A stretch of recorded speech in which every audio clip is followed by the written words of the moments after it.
agogo da na iyayenmu din nan ba mai waini ba ne? In karfe 7 ta jiniya ta koka sai kai ma ka bada kai waini, haka ne? Ana nan sai aka zo da agogo mai batir. Da aka zo da mai batir din nan, ka san iyayen namu saboda yadda suka saba da wancan mai waini fa, har cewa suke to kana sa agogo mai batir shan jini yake. Ba ku san wannan ba, an yi haka ma'ana don a nuna maka an zo da wani abu ne da ya saba musu, don haka ba sa karbe.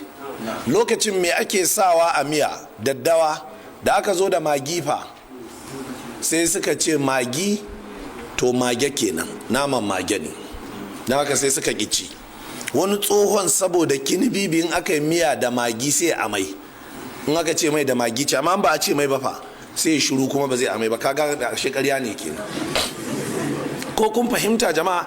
To in kun fahimci irin wannan, haka yanzu in ka shiga cikin ABU, in ka shiga cikin tsofaffin jami'o'i irin su University Ilorin, University Ibadan da tsofaffin jami'o'i, za ka ga wasu tsofaffin professors duk abin da aka kawo sabo za a yi ta rikici da su.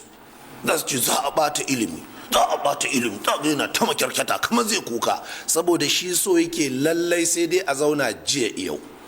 In aka ce za a taba syllabus, za a taba kaza, za a canza kaza, kafin ya fahimta sai ga ana ta rikici da shi. Haka ne, wato saboda an gine su akan abu, su sun ga albarka abin, to su kuma 'yan zamani dole suna buƙatar a yi gyare-gyare.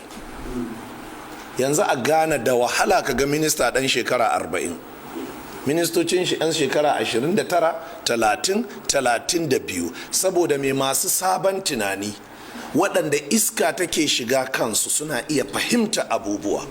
To amma an ɗibi tsoho ɗan shekara 60 an ba shi minista, ba zai iya fahimta komai ba. In an yi maganar makarantu an sa shi ministan ilimi, sai dai ce a siyo chalk.